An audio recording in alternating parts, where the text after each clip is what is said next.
You guys already know this the main one tapping in all the way from H-Town, Houston, Texas. I'm here with my boy T.A.G. T.A.G. T.A.G sucks. T.A.G, very nice, very evil. T.A.G's gonna kill you. That's T.A.G shit.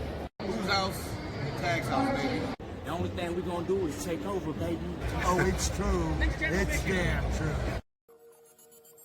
Free fall as I die through the kaleidoscope in my mind. No rope up to climb. Gotta remind myself that I'm fine. Mama, I don't really. What it is, what it was, and what it do, T.A.G Nation. Welcome to your soon-to-be favorite wrestling podcast of all time. Welcome to Tag Me In, a.k.a. TMI. And who am I? The disembodied voice of Mr. TPC himself. Although with a bit of a little controversy, ScooterRay, the gentleman to my right, who I do feel bad of the way I retained the championship. So, with his name being said, I will grant him his one more match. And then look, he's so disheveled, he forgot a Z in his name. No. That's Because we pronouncing the D's way today. He's just that disheveled. But give it up for one more match, Deasley. It should be like two E's. Easily. Right? Yeah. It's only because Now, I couldn't put the accent on there. The gentleman who has been caping for the young OG for the past weeks, he's still your current reigning and defending tag predictions champion Guy. Leo, aka Kicking It with Leo, and of course that beautiful handsome human being who is so upset at the way Leo retained that championship. Look, give it up for the heartthrob. Jaeger we were fucking tied, and this man ran out the fucking stadium with that belt. Now, he said, "No, I'll catch you on the next episode." Like, motherfucker. I had to go. My jet was waiting. I couldn't stop. Jet. No limo, no Uber, jet. Skedaddle. So funny enough, right? Let's go ahead and get this out.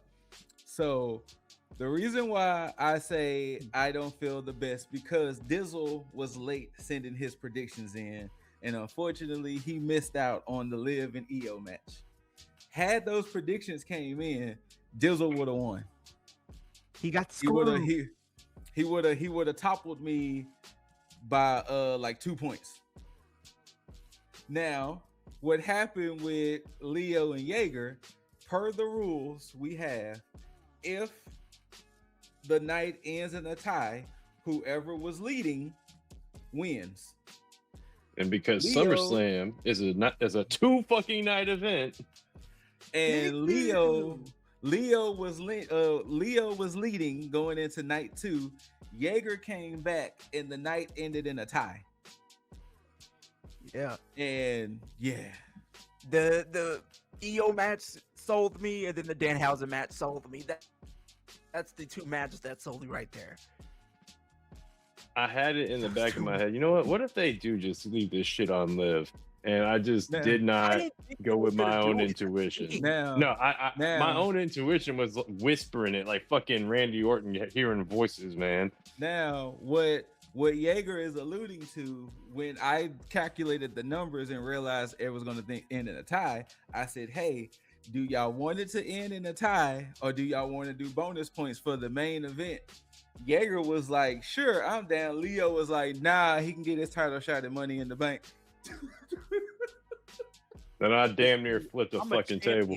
And when I'm a champion, I get to make the rules. And when you're a champion, Jaeger, which will never happen again. Honorable champion. Honorable. There's a decorum here. Honorable. True. Decorum, my ass. You ran out the building. Well, when you're a champion, in the words of AJ Styles. This motherfucker here. In the words of AJ Styles, I'm a winner.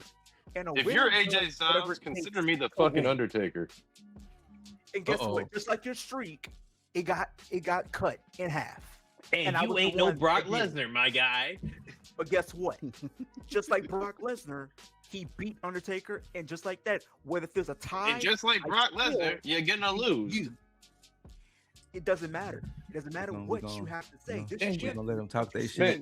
where it needs to be. No. Scoot, Scoot, move on from this shit My guy. before we end up talking forever. Okay. Well, so to go ahead and start some things off, let's kind of start a little somber and hopeful, then we'll get into it. This past week, the wrestling world lost Dory Funk Jr. Pioneer. I mean, of course, him and his brother Terry. I mean, come on now. I mean, the Funk brothers, their imprint is all over wrestling. Let's just face it. Their imprint is all over wrestling, and you know, from matches, from training, from ideology, the Funk brothers in general, their imprint is all over. So, rest in peace, Dory Funk Jr. And thank you for your contributions to this thing we love called wrestling. Goddamn right. Now, I will say this. I feel terrible that we waited this long to bring it up. And of course, it was after the events of Sunday that clicked to me. We do want to send our love and support to Tanea Brooks, aka Rebel. She did announce in the summer that she has been diagnosed with ALS, and the wrestling world has been collectively doing the ALS Ice Bucket Challenge to raise awareness. Of course, this is also coming off the backs of legendary running back CJ2K, Chris Johnson, announcing he has ALS as well. So thoughts and prayers to both of these individuals. I know AEW is doing a special show, Rebel Heart, in September. Kevin Owens gave her a shout out at the post show.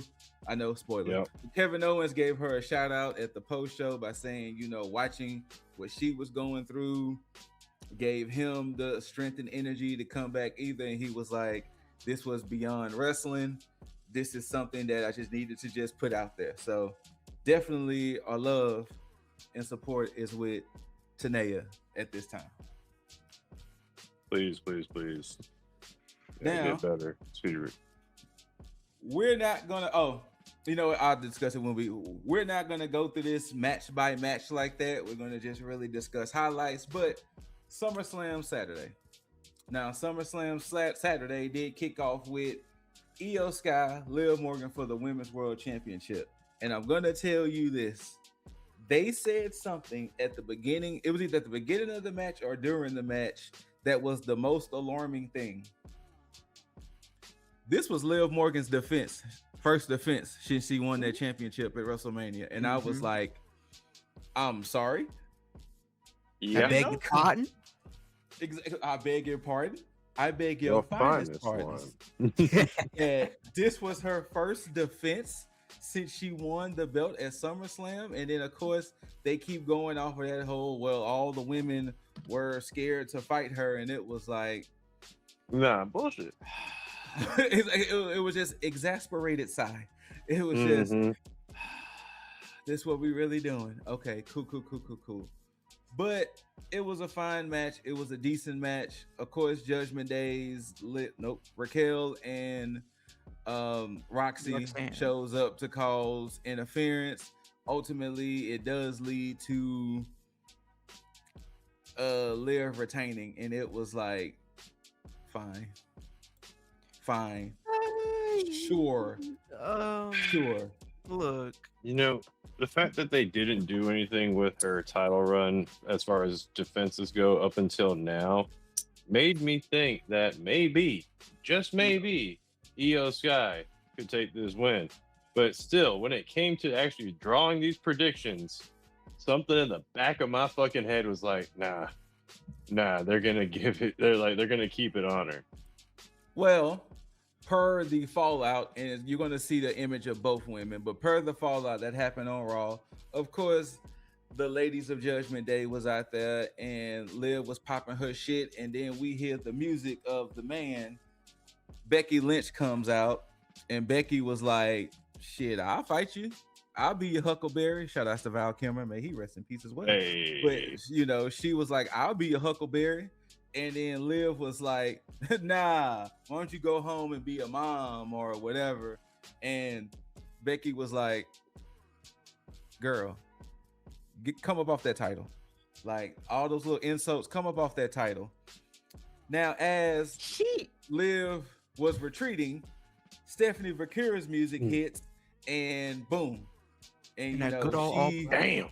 And that good old all black. And Vakira chased Liv, and then pretty much these two ladies had a stare down, and they kind of pseudo made it seem like these two are going to go at it for #1 contendership at some point. So now Liv Morgan finally has some competition. So Dizzle, yeah, because you was the only one that went for Liv. What was your rationale behind Liv? Well, first and foremost, the fact that she had not defended. I thought y'all knew about this. I didn't know that y'all didn't know. I did not pay it attention. No, I knew about it. I was kind of split. I saw a stat that since WrestleMania, or for some prolonged period of time, between Liv and Rhea, there had only been one defense for their belts. And I, for some reason, and I shouldn't say for some reason, I really just don't watch WWE like that, as like I should be. And I assumed that was Liv defending, not Rhea.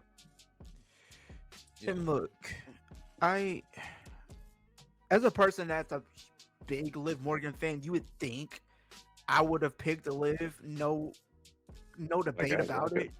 But the fact is, I just didn't think they were going to keep the championship on her just because of how bad the reign was. And it's not Liv's fault. It's just the booking hasn't been showing her any sort of care whatsoever. So I kind of felt like they were going to do that.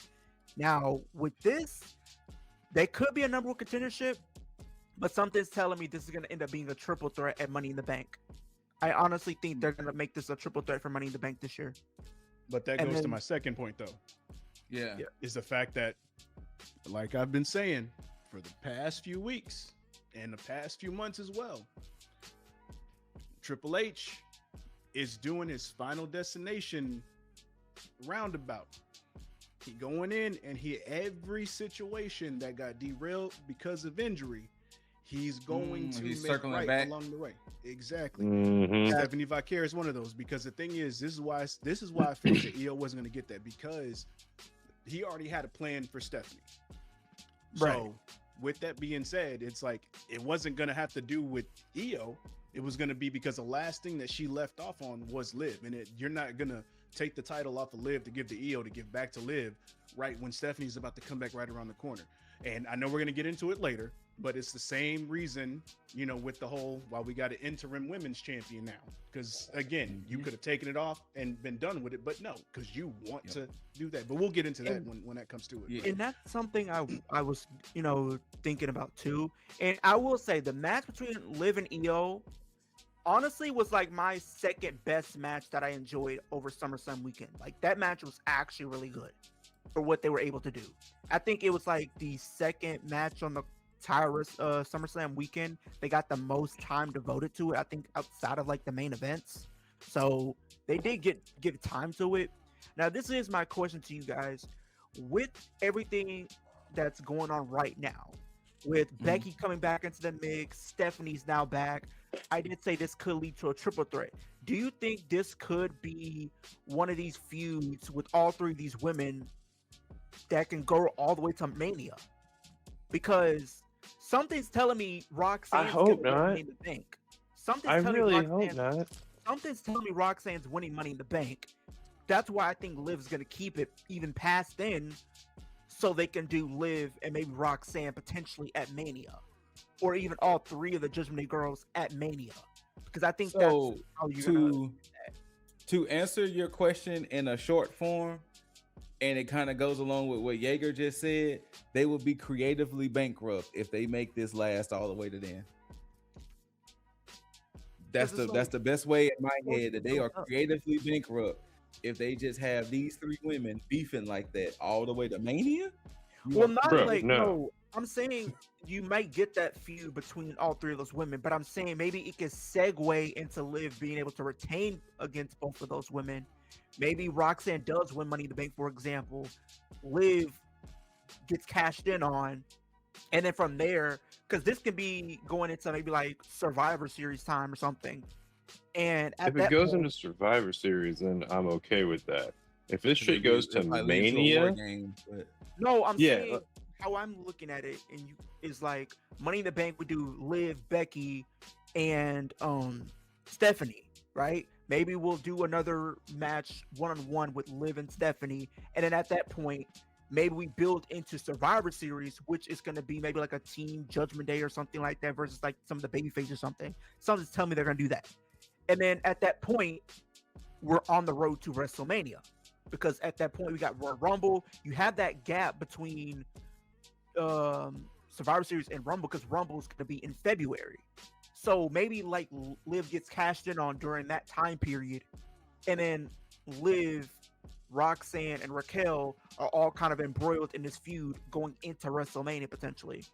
And you could have like and Becky as a non-title feud, blood feud on its own. I'm not necessarily mad at it. I don't want it to necessarily last that long per se, but we'll see. We'll see.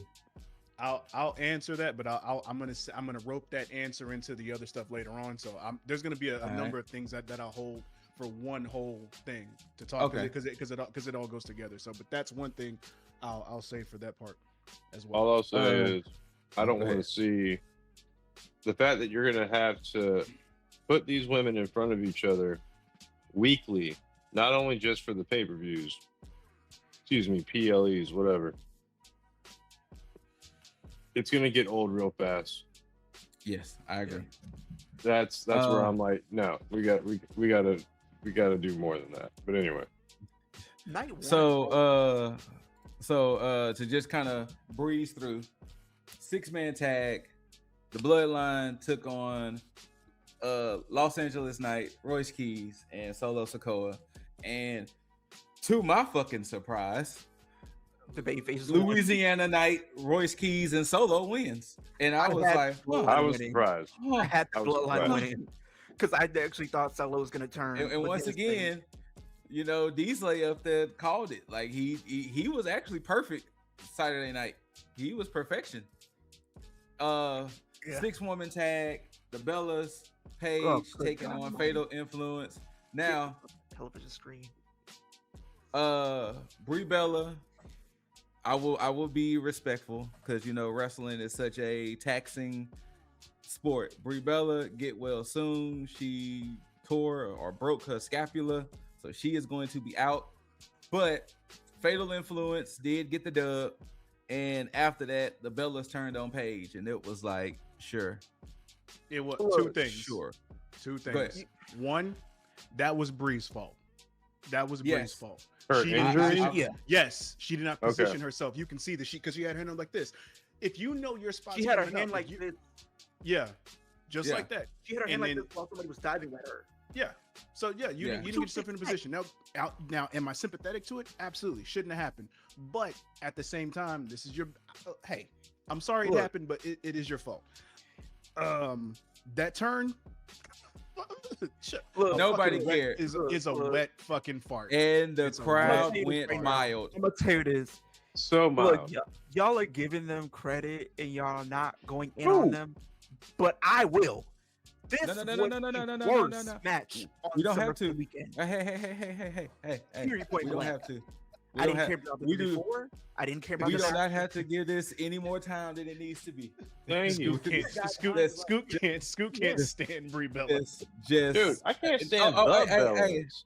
Hey, Nikki as well. Nikki is that's what I'm saying. In the same boat. I'm right there with Scoot. The Bellas, I cannot stand. Fatal Influence gets the dub. I appreciate it. Moving on. Gunther took on the National Treasure, Nick Aldis, and Nick Aldis showed y'all what was under them suits that he be damn near busting out on. Hey yo. That boy Nick Aldis showed y'all that he had hits the gym. He came out the shoot. He came out the suit to show what a real man looked like. Once again, Dizzle called it right by having Gunther getting the dub. Now, the only reason why I had all this winning is because I kind of bit into Dizzle's fantasy of Gunther Nick Aldis humble. potentially. No. Motherfucker misdirected. Aldis taking on other people. But then I would have loved to see that. He loses, but so the funny thing is he loses. He, Mickey James and his son gets in the ring. They had a moment. Then later on that night, Triple H reinstates him. And it was like, don't forget the AEW. No, wait, that was for not AEW, ANW, but that was never mind. That was night 2. Yeah, that was night 2. But then Triple H reinstates him because he was going to tender his resignation, like for why. But then Triple H was like, nah, you gonna be GM again, and it was like, what the fuck then? So, why were you gonna tender your resignation to begin with? Who knows? Look, who fucking knows? You see, they kind of irritated me when they did that because like when he handed in his resignation, I'm thinking, I saw this, and I'm like, I'm hoping Triple H just says those words. You're no longer going to be a GM because at this moment in time, you will be officially a SmackDown competitor.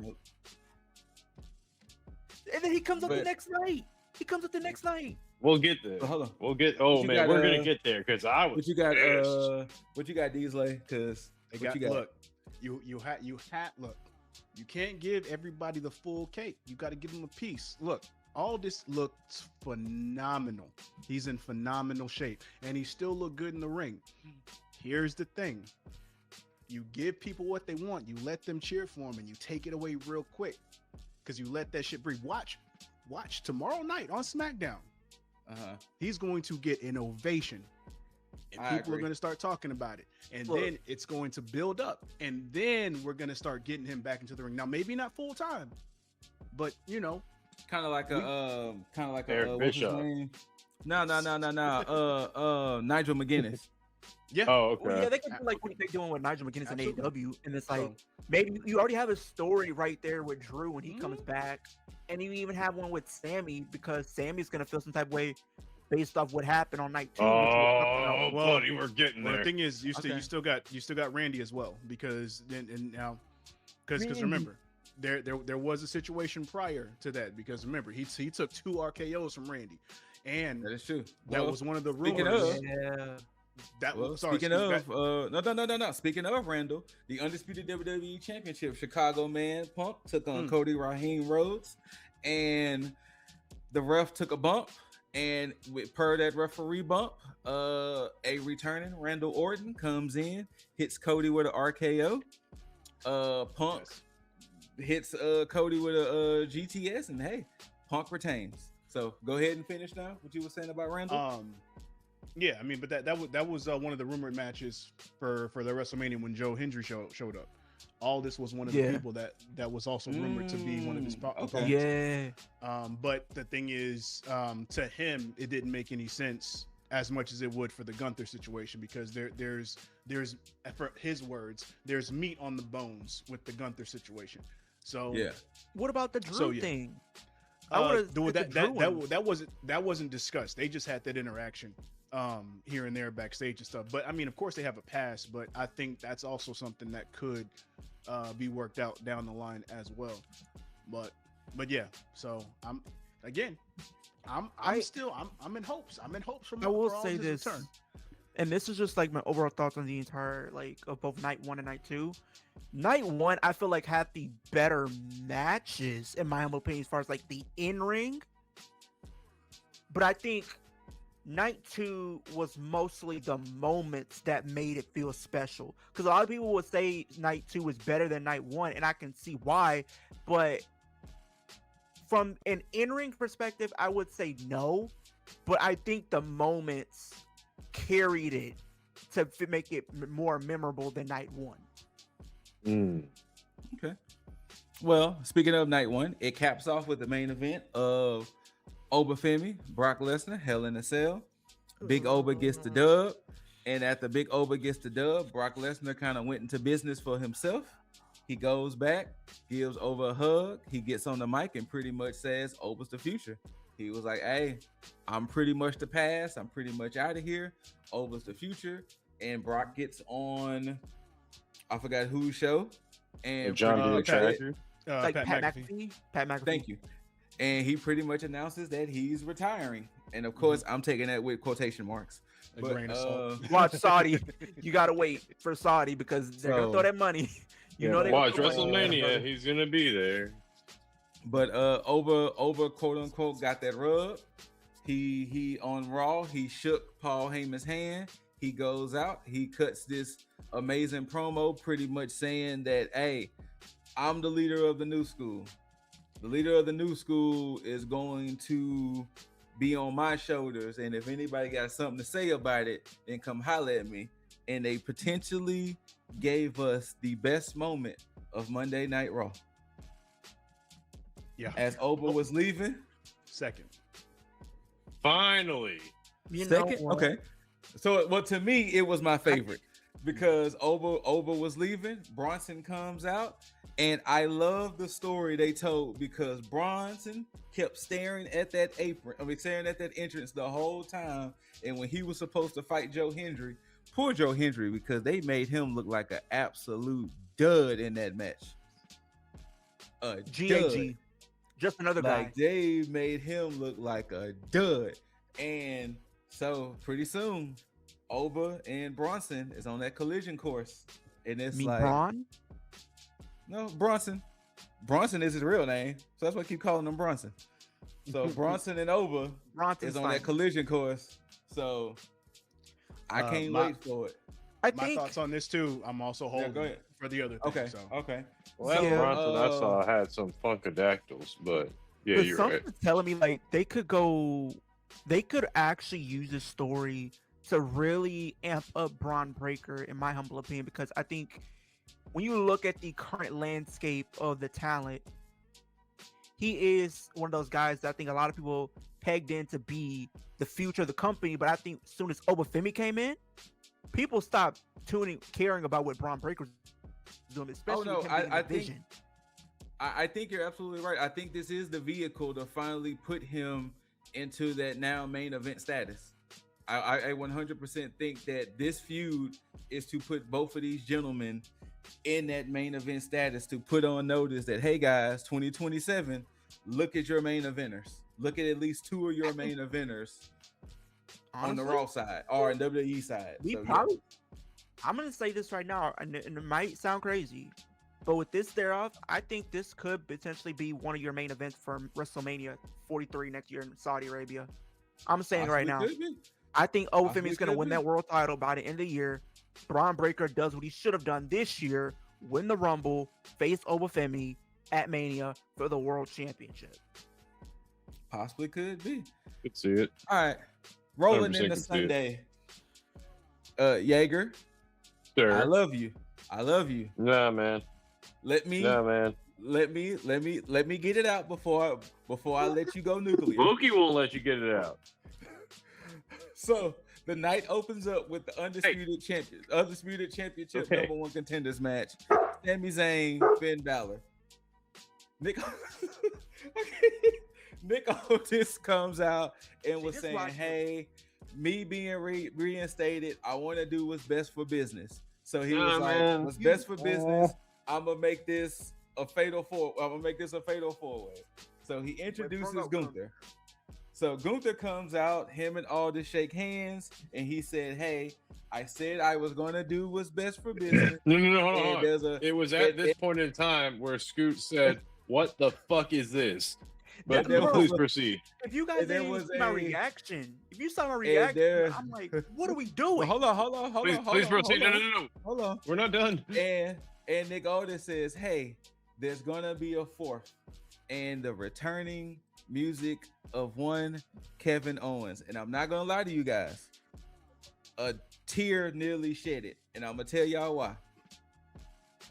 I know how hard it is for wrestlers to come back from neck injuries. And the fact that you don't realize how long KO was gone, and then the comeback from his neck injury that he suffered. And then, of course, if you watch the post show, he bear hugged the man who never technically bounced back from his neck surgery. From his neck injury. So, but it turned into a fatal four-way, and boy, the writings were on the wall of who was going to win that. Yeah. Oh, brother. Look. I was like Sami Zayn in the beginning of that match, man. I was just dumbfounded because, fuck, I was over here like, nah, I'm gonna get this. I'm gonna get the one up on Leo. I'm gonna get my belt back.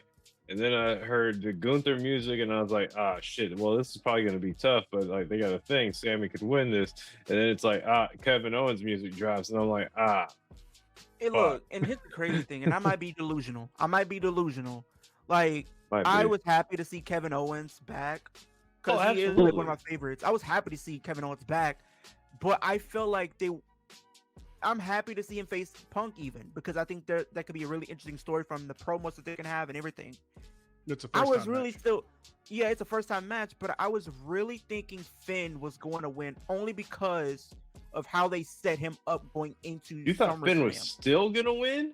Yeah, because the reason why it made Finn sense. He was still. You still thought Finn was gonna win after Kevin Owens' music hit? No. Before Kevin Owens' music hit, when it was a one-on-one. Fair enough. But then it's like the way they did it. I mean, yeah, Finn didn't get it pinned. He can have some gripes because it's like, well, this is supposed to have been his moment that got taken away. You can create some interesting stuff. And the only reason why I had Finn still winning, even when Kevin Owens came out, is because you can do an interesting story with maybe Kevin and Sammy coming out of this because you know their history. Sammy can feel some type of way that Kevin was the reason that he didn't win, which ended up in hindsight, that's still what happened. But Sammy definitely felt some type of way. He gave him the biggest hug. But it's just like Finn, I don't know what he does now. I would hope he can potentially enter Money in the Bank and be a potential winner. I don't think he will, but I think he could be a potential winner because he needs to do something that can keep him in the main event scene. Because you're gonna have Kevin, you're gonna have Randy. Unless you have him win Rumble. It's a lost cause. With KO coming back, Randy Orton being back, most likely Drew is lurking. You can give up that Finn Balor. No, it's not. It's not gonna happen. The agenda But still man, stands. it's about as in the wind as it is for Sami Zayn to ever get that belt again. Oh, he's gonna get the belt again. The agenda still Sami stands. Zayn? Yes. Finn Balor. I hope so, but my hopes are not high. Look. You can call me delusional. You can call me one-sided. You can say I'm ignorant, don't know what I'm talking about. But the agenda tunnel vision. Finn Balor for Money in the Bank or Royal Rumble 2027. And with that being said, United States Championship match between Trick and Baron Corbin. And lo and behold, we have a new United States champion in Baron Corbin. He came through. Didn't see that was gonna happen. I didn't think that was gonna happen. That trick, and hey, like damn, damn. Bro, the match was sloppy. Surprised. The match was kind of sloppy though, because it just felt like I was just watching an opening match. They didn't have the best chemistry yet. Yeah, they didn't have the best chemistry. And then Lil Yachty didn't connect with the spots. He was kind of like the timing was off of that.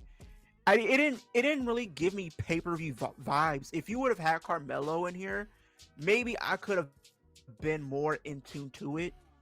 But then it's like Baron winning it. Maybe it's the opening for Corbin to win it, or maybe a Matt Cardona. But now with Trick losing the title, I think he probably will potentially win Money in the Bank because that's something people have been saying since he's lost it. I don't think they need to do that. He can do something else.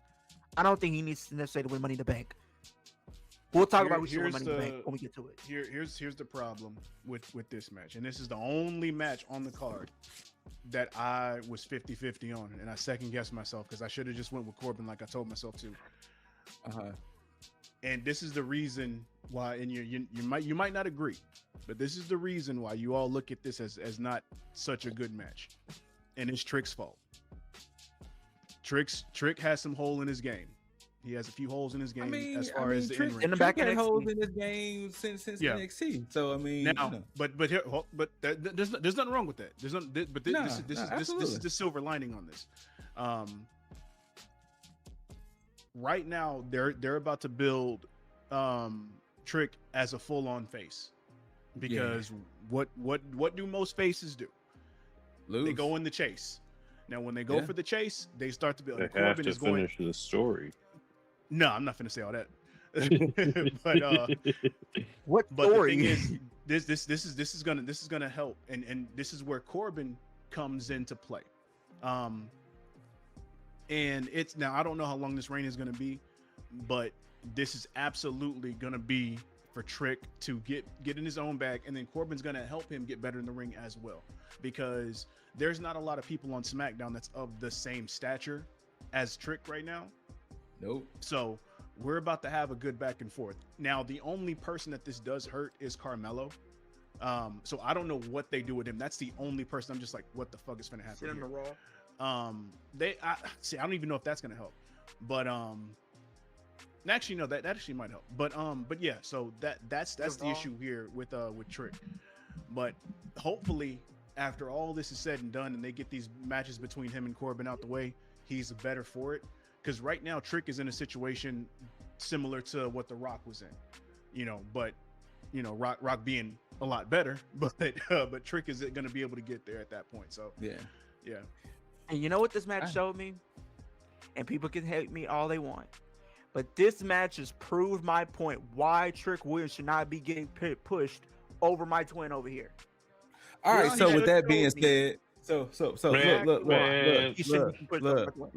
look. Okay, you know it's what? A night and day thing.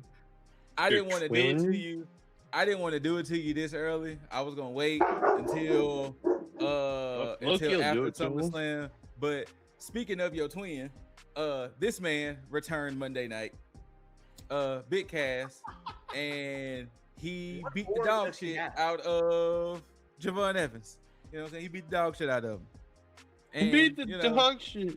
Yeah, he beat the dog shit out of him, and then beat the absolute brakes off him. His name was Juggs. The last person that was taller than Javon, to this stature, was Josh Briggs. And guess what happened? My twin put belt to tail, and Big Cass will get sent to main event in the blink of an eye. Nah, he ain't. I don't know what he ain't putting belt. Look, Leo, I told you what's happening with Javon. The best way to describe what's happening to Javon Evans is to take lingo from Jaeger and his New Japan love. Javon is a young boy at the moment. What that mean? Like, look. What do you mean? What do you mean? What does that supposed to mean? Do you see how young boys get treated? Okay, this is the thing, this is my point. This is the problem. Think about all the men. Think about all the men who are on top and all of the men who are coming up. Everybody who's coming up, and Oba and Braun Breaker and Oba are both 28. I think Trick is like early 30s. They're the 31. Next ones up. They're the next ones up to be in that main event spot. Javon is being treated like a young boy. I mean, Chad Gable just won the Intercontinental Championship at 40. So come on now. But the thing is, put it to you like this: the only type of people that get the push in their early 20s, and this is the only time it's ever gonna happen again, was Randy Orton, Brock Lesnar, and Randy Orton. Yeah, sorry, Brock Lesnar and Randy Orton. Like, look, I'm not saying that it's not happening for any other talent. They don't do that anymore unless you are like somebody's kid. They tried to do that for The Rock's kid. It didn't happen. Because she had no talent. She was trash. Exactly. That's why it didn't happen. That's why I'm saying it didn't happen. We will not slander Ava Rain. So we're gonna sit here and act as if Javon Evans isn't more talented than some of those guys that we just named at their peak. Who's talent wise though? Wait. Let me. I'll explain it. Here's the thing that you got to understand, because the thing is, you're Leo, you're coming from a bias, and I get it, but this is how the things work. Now, the situation with Javon is solely on WWE because he should have never been brought up. The problem with him coming up is that he's meant to cater to the children and the young audience. That's the only reason that he's been brought up. Now he's good in the ring, yes, but they're not looking at him, his in-ring stuff, as an asset to pushing him into the greater mid-card scene. Right now, he's the flashy new toy that's on the scene that's meant for the highlight reel, so they can show how good WWE is as far as their roster goes. He's the person that they put on all the vignettes and the shit on the TVs and all the other shows and stuff like that. He's meant to help he's meant to help the brand look good amongst the younger audience. That's all he's there for at this point. That's not to say he's not going to be. Ruka. Oh yeah, but now, yeah, At least Ruka can say she's won titles. True, but here's the thing. In a failed experiment. Yeah, exactly. And that now, now with Sol Ruka is worse off than Javon Evans at this point, because them putting the title on her was to her detriment, because now they look at her as, okay, well, it didn't work for her, and it's not her fault. They pushed her too fast. So you're able to see what would have happened if they would have put the title on Javon. I'm not saying that he wouldn't have flourished, but when you're putting it, when you're putting him in a position, and I hate doing it this way, in terms of color, where if you have Oba, Trick, and you have Javon, Carmelo ain't even a thought in anybody's mind. So if you have a successful black man on SmackDown that's looking good, he can talk well. Now his in-ring may not be as good. Bam, he's here. Then you have Oba, the absolute poster child for the face of the company from now to onward. That's a huge shadow that's being cast on Javon Evans. He's not going to be able to flip his way out of that shadow. And it's unfortunate because, but at the same time, if you have somebody that you're building up at that point right there, Ethan Page, Penta, Chad Gable, Dominic Mysterio, those four alone set the mid-card scene right now. And not only that, to even further your point, Dominic Mysterio. Oh, he definitely had shit in now too. Hold on, going back, Dominic Mysterio loses the Human Money's on the Pole match. The most over heel right. They had in this company. The man who even won his championship back from John Cena. Mm-hmm. Yup. Human Money's on the Pole match. But moving on, Intercontinental Championship, Penta, Chad Gable. And once again, Penta in his 40s, Chad Gable just turned 40, and Chad Gable finally gets the dub. Now, it surprised me that Chad Gable won with the ankle lock and not the Chaos Theory, but Chad Gable does get the dub. Mm-hmm. And to celebrate, Chad Gable brings his family in the ring, and then the mascot for Mug Root Beer hands Chad Gable 2 cans of root beer. He downs the cans of root beer, and then they say, Chad Gable, he's got that dog in him. That whole shit was awkward as fuck. And I was looking at the Intercontinental Championship, like, and you guys can say how you feel about it. No. But some things tell me one of 3 things are going to happen with Chad Gable. Now he's Intercontinental Champion. 2 of those things I feel like I don't really want to see it happening, but I could see the WWE going with it. And the third I would like to see happen. The first of which is probably Big Cass being built up to be the one to take the title from Chad Gable to get a lot of heat on him, which I don't think they necessarily need to do. I don't want to see that. Second thing is he gets embroiled into this Vision storyline and Austin Theory takes it. Or the third option, which I would like to see, but I feel like probably won't be the logical option, is you build up Javon Evans like we were saying earlier in the mid-card scene and have him turn heel, or maybe even become a little bit more edgy like he has been, where he might start cutting corners here and there, and he takes the title from Chad Gable at Survivor Series. I would just like to be there for that moment. And to kind of further the point of the age thing, Big Cass will be 40 in a few days, and Austin Theory is 29, in the same age range as Oba, Trick, and Braun Breaker. So yes, at this point in time, like Dizzle was saying, Javon is treated as the young boy, just like how Roxanne Perez is treated like the young girl, just like how Sol Ruka is being treated this way. So at Farouk gonna that- get in the that shit into point, the he should stick, to be NXT. honest. They brought him up too Well, I fast. feel like Roxanne should have probably went with Money in the Bank, but Javon, I feel like I look at just how he was being booked in NXT, and it was really good. Like you could tell easily that they were on track to putting the NXT title on him. I just don't know what was the point of bringing him early if you didn't have a concrete plan. They're not taking their time with the NXT talent like they used to. Well, and not only that, but Dizzle said it best. Look at who we have. Look at who we have that can be on your TV screens every week. This high flying, young, energetic black dude who can appeal to the young audience. Yeah, and think about what they did from like from him coming into the main roster to now. Look at what they did. They gave him a grill.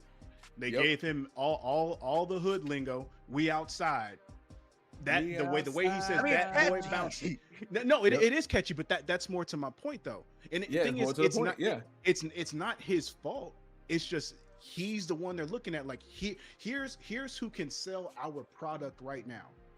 They don't look at him the same way they look at all the other in-ring talent. Yes, he's good, but for them, he's young enough to be in this position where here's where you fit in right now. He's essentially the young version of the Miz. Miz is the company man that can do anything for the company at any given time. He fits in that mode. He is the ambassador for WWE, but also does in-ring.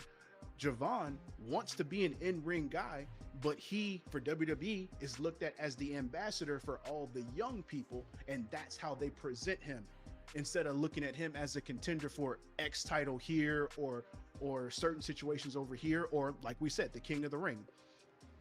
It's unfortunate, but that's just how they see it. Because not only that, but look at the parallels on the other side of the company. Do we think Nick Wayne is about to be the face of AEW anytime soon? Let's not even compare Javon to that bozo. No, We're not gonna even do that. We're not comparing Javon. I'm only comparing because look at a nobody. Look at the I mean, look at ages. Look at the age. Look at It's the only age. for age. Because look at on AEW side, all of the young people. What the youngest champion is probably Kevin Knight. Yeah. At the moment, Kevin Knight and Kyle Fletcher. I'm just saying, like,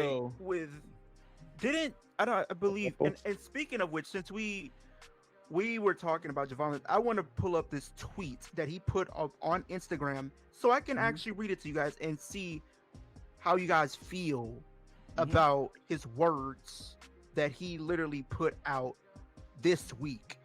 And it gives me some hope because first off, I did say he is being mentored by Roman and Becky, which I feel like is a vote of confidence from them in that regard because they see something in him. I granted I will say it may take time for them to get there, I should say. But I'm just hoping that they don't have him fall by the wayside, be one of those what if moments, like what if you actually pushed him, what if you actually gave him a chance and didn't like book him as a joke that's just only there to make others look good, because that's what they did with Ricochet. That's the role Ricochet found himself into all those years ago, where it's like, granted, he was good. That's not what they're doing with Javon. That's different. Yeah, Javon isn't being used to make everybody else look good. He's just in a position where he's not a priority for them yet on the roster. Once everything opens up, and I can tell you for sure, by next year, those positions will start opening up, because this is going to be more to my point later on when I start roping everything that I got to talk about. And later. And that's why I said a couple of weeks ago that the best thing that they're doing for Javon is keeping him on TV. Because I'd rather him be in this position versus Carmelo. Carmelo right now is in the position that you're thinking about. Javon's not in that same vein. Carmelo is basically Apollo Crews 2.0 right now. Yep. So Javon is getting TV time. So I found the tweet that Javon's put on Instagram. He says, and I quote, "They can't handle me at the top, but eventually they're going to have no choice but to do so." Yeah, that sounds like YN shit. Okay. Hey, look. People keep comparing me to.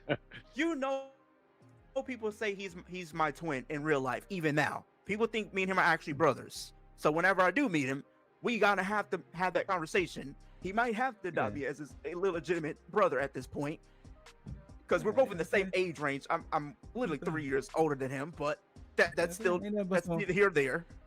Just some YN shit. You gonna stop I calling feel us like y'all YN got to now? record a TikTok if y'all ever meet. But Nobody. Let me wear the grill then. Let me wear the grill then. 2 more matches. The interim WWE Women's Championship. The blank spot was Lash Legend, Jade Cargill, Tiffany Stratton, Charlotte Flair, Chelsea Green. Ladder match, and boy, oh boy, you know what? I feel like the one time Dizzle went against his best judgment to go for Charlotte was the time that it was like, nah, big dog. It was like, nah, big dog. Lip said it best that night. Well, fuck me for like WWE deciding to listen to the fans. Well, not only that, bro. I think the biggest issue is that first word, interim. Mm-hmm. But I wonder if that's gonna be a permanent thing, because now we saw that Rhea's injured. Well, I guess we're gonna have to see come Friday what they're gonna do about it. I want to. You know what? I'll do the get it off my chest early, man. That shit. Man. After we had already seen the media release or the social media release of Rhea Ripley laid up on her couch with her leg in a full-on brace. That means the company has known for a while now that she is in this state that she cannot wrestle for a prolonged period of time. He's not going to come back. That is going to be multiple months. Shit, maybe even a year. I'm going to say 6 months. Like 6 to 8 months. Rumble time. Maybe if it's shorter than whatever. But still, there is no reason that Chelsea Green should be the interim champion over that. They may change it come SmackDown. Yeah, but you know what's funny? And the people, I laughed at this, and I hate that I laughed at it, because the person that was involved in this happens to be one of my favorites. Someone says like good things come to those that wait, unless you're LA Knight, because the fact that Chelsea Green won the interim championship. Well, we'll get to LA Knight in a minute. Now, you know what? Double congratulations, because Chelsea did also win the ESPN Moment of the Night championship as well. So yes, she should. So she's technically a loose. So she's technically a loose champ. And that don't sound right. I don't like how that sounded. I'm just saying it's loose because you know that ESPN belt is weird. We don't necessarily about that one, bro. You don't have to talk to me about it. So, and the main event of the whole shebang, World Heavyweight Championship, Roman Jerome Reigns, Seth freaking Rollins. And hey, I enjoyed all the touching moments they did to Dean Ambrose and everything. I cried. But when this match was said and done, this proved my fucking point about the Shield.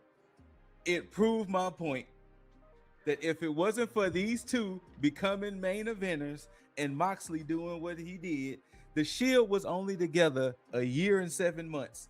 This proved my point. This proved my point about the Shield. That look, I mean, you can have your opinion, and I'm not saying it's not an opinion. It's not an opinion. Roman Reigns told Seth Rollins, "It's always been us. It's always been me and you." When his promo, when everybody decided to leave, you and I held this place down. Once again, this was all post-Shield shenanigans. Look, this wasn't during Shield. This was post-Shield. I'm not gonna sit here and say Little Jerome is on some dumb shit. I'm not saying what you guys are saying is wrong. I mean, a lot of the factions I would probably take over the Shield. I'm not gonna debate that. But at the same time, I also have to understand that a lot of these factions that we talked about, like NWO, I wouldn't be able to appreciate because I wasn't there when they were running Rutshot. So I can't say I'm putting this faction here and there because I didn't appreciate that. I wasn't there. Yeah. The factions that I grew up around was the Wyatt family, the Shield, late DX, like in the late the 2000s, like 2006. And that's why when I originally said my statement, I said WWE. That's why I said when they became WWE up until now, that's why I was very specific in how I worded it. And I never plan on taking that back. And since Dizzle gave us the best news ever that we're gonna have to re-record that factions list. Oh boy. But it was a good match. I think what actually made this match the best thing of all, there was no interference. It was strictly Roman and Seth. Yeah, we had a rough bump and all of that, but it was strictly Roman and Seth. And I appreciate that more. And of course, Roman came out on top. As he should. Now, come Monday Night Raw, Roman tried to, get his celebration, and he was interrupted by Louisiana Night. And I'm pretty sure everybody was all like, "Oh my God, it's finally happening!" Haha. No. Look, never gonna be the case. Apparently, it's not. And people are saying, I be seeing people on social media saying like they're probably gonna do something shocking, have LA Knight win against Roman. I'm just like, where? If it was anybody else, maybe, but it's Roman Reigns that we're talking about here. It's not someone else. And then it's like, we know why they're gonna do it at Money in the Bank, so they can have an excuse why they didn't put him in Money in the Bank, because they weren't not gonna have him win. Because you know that they're gonna do that, him versus maybe like El Grande Americano or Penta or something like that when they go to Mexico. Hey! I'm gonna get there. But yeah, so now the beauty of it is Roman told the Bloodline, don't put hands on him. Now, of course, I think what made that whole thing funny, and this is the funny thing about wrestling, Roman just said that to the Bloodline. He was about maybe 5 steps away. And then when LA Knight showed up to get in the Bloodline's face, it was like, Roman, turn around. You can go back. Dude, when he started going up and bucking up against the Bloodline, I'm just like, and here comes the cue of Roman about to Superman punch. The way everybody keeps punking Jey Uso has been the funniest thing. Because I love, the fact that Jacob be like, and you old punk ass Jey Uso, and then even LA Knight flinched at Jay, and it was like the way they keep punking at Jay is hilarious. It's funny. I mean, he's doing that to both, the Usos, but I don't think LA Knight would have the guts to do that to Jacob Fatu if it was just him and Jacob there, because Jacob Fatu ain't playing that. The guts? Hey. Did he smack Jacob Fatu to factory settings? Yo. as he loves to say. Did he pin him though? I don't remember. Because he pinned Jey Uso. Look. I mean, he got his win back. I was mad at the fact that the Bloodline lost after they had the Gears of War entrance, even though they didn't do it like the New Day though. I said it. But hey, New Day always does the fucking themed entrances the best. So let's just so Money in the Bank, most likely we're going to get Los Angeles Knight and Roman Jerome Reigns for that World Heavyweight Championship, and I guess we'll see what happens there. One other thing to end the show, after Royce Keys got the shit beat out of him by Jacob Fatu in a street fight, Rey Mysterio was like, "Hey, let me holler at you right quick." He said, I'm the GM of AAA, and I love how all the speculation was happening, and WWE quelled that speculation quick, because Rey Mysterio made a video the next day and was like, "Hey, there's a show September 14th, my birthday. There's a show September 14th in Mexico, and there's going to be a tournament from now until then where luchadors from SmackDown, Raw, and AAA will compete, and the winner gets to take on Roman Reigns at that September 14th show in Mexico." Yeah, all the people was like, "Oh shit, is Roman going to be at Triple Mania? Is Roman going to be at that Worlds Collide show that's competing against All Out?" And it was like, no. We gonna go ahead and nip that in the bud right now, big dogs, because It ain't Roman happening. ain't showing up. Roman ain't showing up on no AAA show. I mean, we can speculate like What you who gotta would say? probably be. We But can probably anyway. all speculate who would probably be in this tournament. I'm pretty sure Well- like El Grande. Well, that was Like- the rumor. The rumor already came out that most likely El Grande Americano is probably going to win.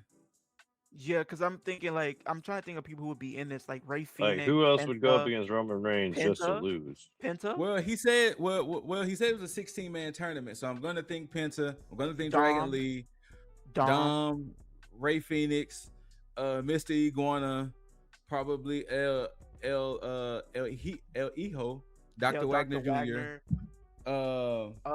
Young Vikingo. Like They may do Vikingo Mini Jr., I Vikingo. Okay, they may Mini do him, Vikingo, but, you know yeah. what I'm saying? they may But be. other than that, like I said, it's supposed to be a 16-man tournament. But yeah, like I said, I just love how WWE was like, hey, go ahead and squash that shit right now. Go ahead and squash Axiom. that shit right now. So, Axiom. but yeah, so it'll be interesting to see that Mexico show and to see. And before we bridge on to the other side of things, big congratulations to Bianca Belair and Montez Ford. They had their baby boy. And happy, healthy, good. Congratulations to him. Goddamn right. I agree. Now, before you get off of WWE, No. Go ahead. What you got, big dog? yeah, let me go ahead and just take the floor and just wrap this whole Yeah, thing up for what I was yeah. trying Go to say ahead. earlier. Yeah, go ahead and get the bars off. Okay, so here's the thing, and it's the same reason why I picked LA's finest to beat the Bloodline. Okay. Now, of course, I didn't see the shit going into night 2 with the whole Chelsea Green situation.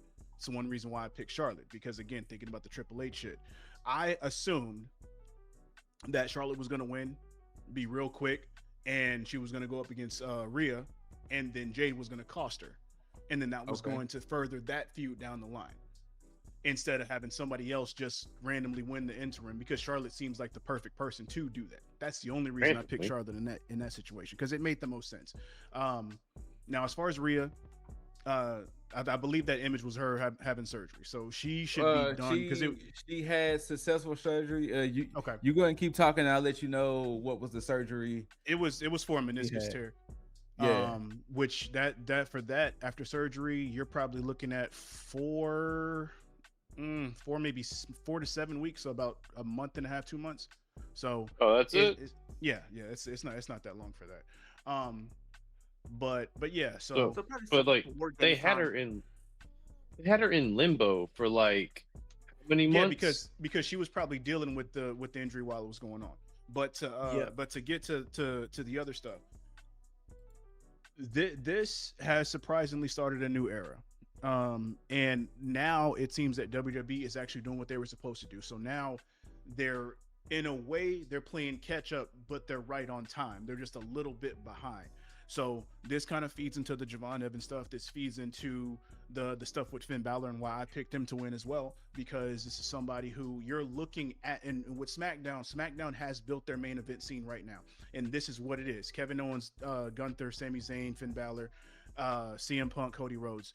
That's right now. I'm pretty sure I'm missing somebody else, but that's your They're building a SmackDown 6 right now, and that's what you have going in to Mania next year, where we probably eventually lose Punk and another spot opens up.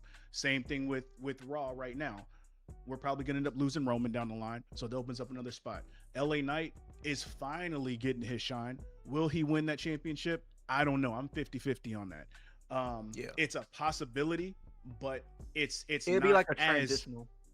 Yeah, and that's fine. But as long as he gets his flowers, that's what I'm looking at. But more to the point of the new generation coming in with Braun Breaker, perfect. That was there was nothing else you needed to do. That was the best booking that you could do between him and Oba. Having that stare down and having Braun just be completely laser focused on that. That's all you need at that point. For me, Hold on. Not to interrupt you, Dizzle, but they said possibly 3 to 6 months could be her recovery. 3 to 6. Since she actually had surgery, it could be 3 to 6 months. So It depends on her recovery. Recovery. So I would say probably like Rumble time makes the most sense. But all right, so go ahead with your So my bad. So Javon's gonna be on the tail end of everything. So that's how I'm expecting it. I'm not looking at him to do anything of prominence. He may be in matches, going on into the next year. He might get a nice Mania match. He might get into the Elimination Chamber. But other than that, I don't see him. He might be Money in the Bank. I don't see him winning it. I don't see him winning the Rumble. I don't see him winning Elimination Chamber.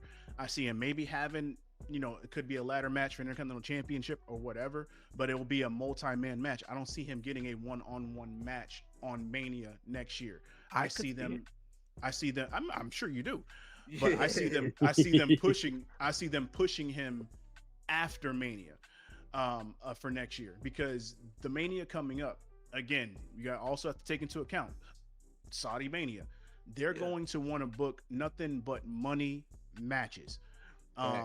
So it's going to be a completely bloated show. So anybody that would need to be on the show, as far as a not the opposite of it just being for business, is not going to get a shot on that show. It's going to be for anybody that is of name value and just high prominence. So Javon is not going to fit in that category, unfortunately for the fans, because it's not going to be a show for the fans. It's going to be a show for. Yeah, that's why I was saying the Saudis. You're going to have your Romans, your Seth. Liv is going to probably be in a high-profile match.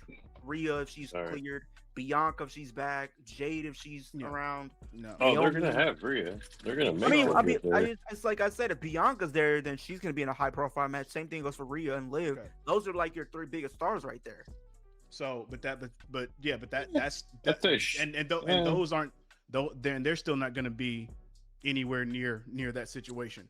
So right now, between now and I want to say Rumble, if I'm correct with how WWE is starting to book, and I guess it depends on how SmackDown and next week's Raw is going to be, but right now they're going to start to book and build the people that they should have been building 6 months ago.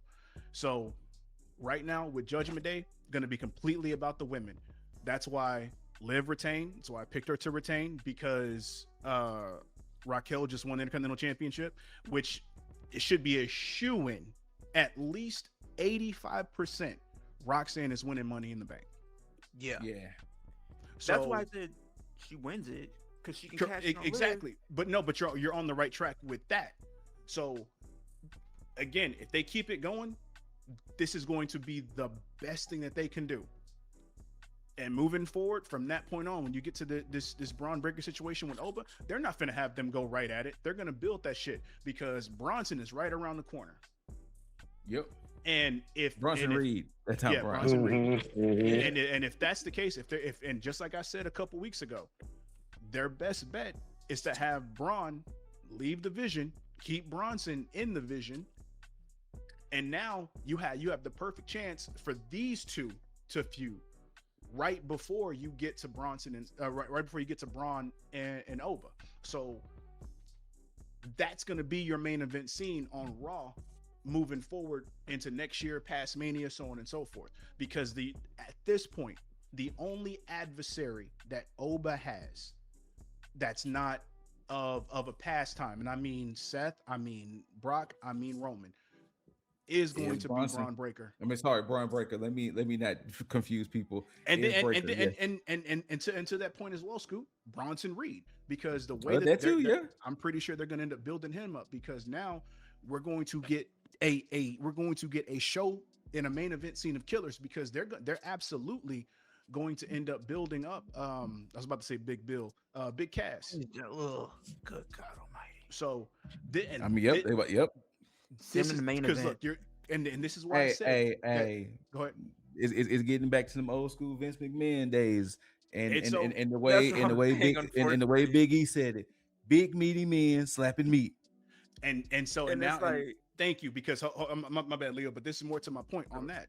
because that's why I said SmackDown 6, because before, when they had SmackDown 6, you had the Eddie Guerrero, Chris Benoit, Kurt Angle, Edge, Chris Jericho. I'm missing somebody else.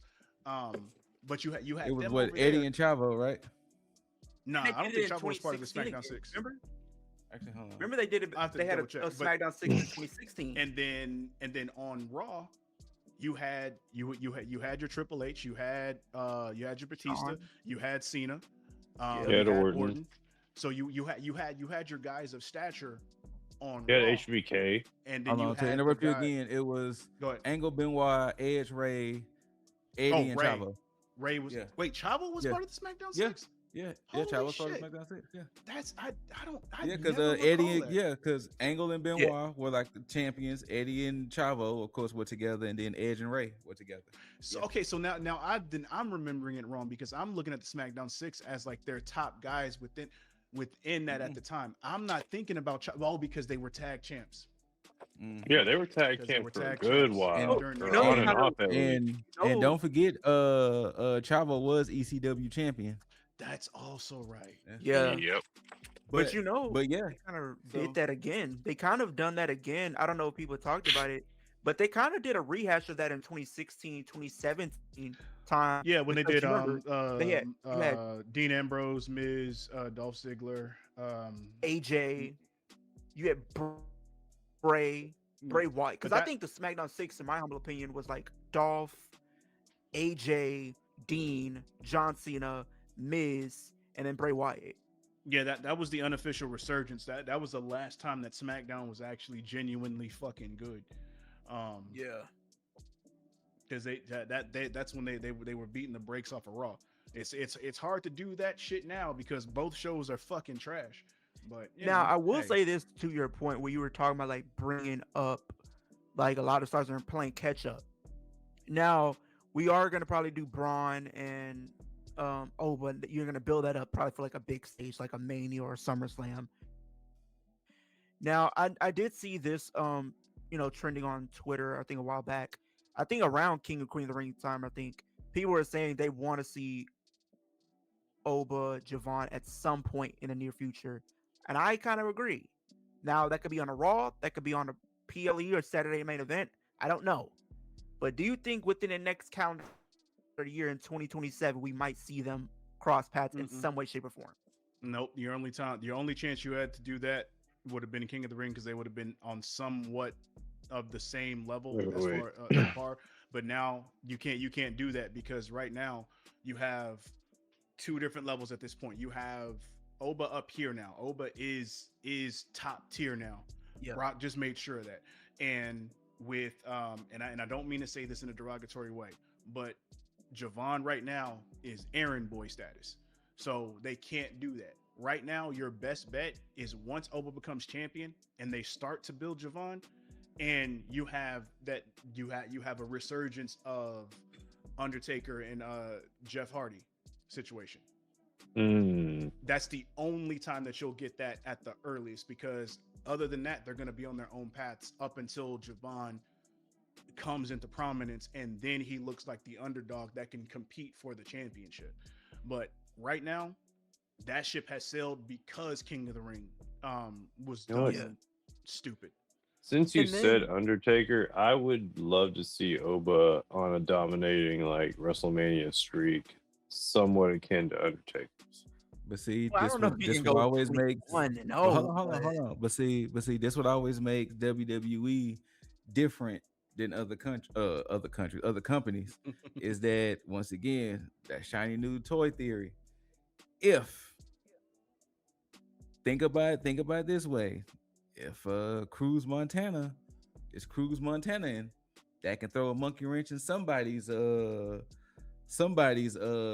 star power. Hell, if Tony D comes to the main roster, Grayson Waller and with starts his Tony run D, right now. if you gotta think those are three names that if they come back to the main roster, well, if Grayson comes back to the main roster and Tony D and Cruz go to the main roster and gets that popularity, somebody's getting pushed to the wayside once again. Yeah. So Now, that's always a thing. Now, with the women, though, Dizzle, do you think because I said Roxanne wins Money in the Bank. I think Liv is going to somehow, some way escape past Becky and Stephanie. And then we're in that little period leading into Survivor Series, like War Games, because I can see something happen where maybe Liv, Roxanne, and Raquel are in like a War Games match where they're all on the same team. Now, at that point, we are building towards Rumble and Mania. Do you think we could see a cash in that time frame where we could get the Judgment Day triple threat to end that chapter at WrestleMania? Because I think Liv is going to be in a big time match at Mania, considering her standings with the Saudi government. I think you use this as an opportunity to tell the downfall of the Judgment Day, and you have that chapter end and close at Mania, and you can have Liv win the Chamber to get to her moment of challenging for the title. And maybe you could put over a Raquel or Roxanne in that way, but I don't know, only because she's not one to lose in Saudi like that. She just lost her first match since 2021 in Saudi. Outside of that, she's undefeated. Raquel's cash in, if she does, I'm sorry, Roxanne's cash in, if she does win it, is solely tied to Judgment Day's longevity. If they see that it's not going to last long, they're going to pull the trigger on the cash in, unless they have a plan for them to pull the trigger on it. There's one or two ways that it'll work out. Either Liv holds it until Mania, and you get a Roxanne cash in the Raw after Mania, or Liv loses it, and the briefcase becomes part of the storyline for the Judgment Day, where Liv will try to kind of the same thing like a Batista Triple H Evolution situation, like with the contract for Rumble, but in the vein of the briefcase, where her plan will be for Roxanne to win that championship or to go to SmackDown and win that championship, and then that will cause the rift between them. But that's the only way that I see those two things happening.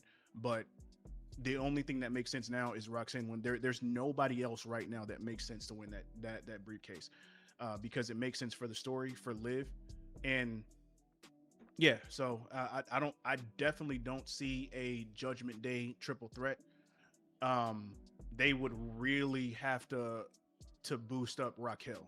They would really have to make this Intercontinental Championship run mean a lot, because if that doesn't happen, she's not going to be on the same level as a briefcase holder and the women's champion or former women's champion. Yeah, because I was just, and you brought that to my attention. But do you think there's a situation where, like you said, Raquel may not be at that level just yet, and you have to do maybe Roxanne and Liv maybe at Mania, for example, and then the whole story is, where's Raquel lie? Is she going to choose Liv, or is she going to choose Roxanne? And maybe there's a situation where maybe they want to do a different iteration of the Judgment Day or something like that, and Liv is the next one to be kicked out, because remember, the whole thing is there are no leaders. Liv has been kind of that leader role of the group, calling all the shots, and it's like she's only in it for herself, not for the betterment of the group. And maybe the Judgment Day get a wind of this, and they figure, well, we're gonna have to find our own success, and we have to do it in spite of Liv, so we have to get her gone. Well, that's why I tied it to Judgment Day's longevity, because if Judgment Day doesn't get any more men in the faction, then it's already dead in the water. Because the thing is, Judgment Day, and it's not to say that women can't run Judgment Day, is that Judgment Day can't be a solely woman faction. Yeah. Because they would have to make it something else. The same reason why Damage Control didn't last long. So Judgment Day's on his last legs. So that's why I don't even factor them into anything like of importance, because once they tie this whole bow up with Liv, Raquel, and Roxanne, it's a wrap. It's over. Yeah, it's over. That's it. So yeah, that's my 2 cents on it.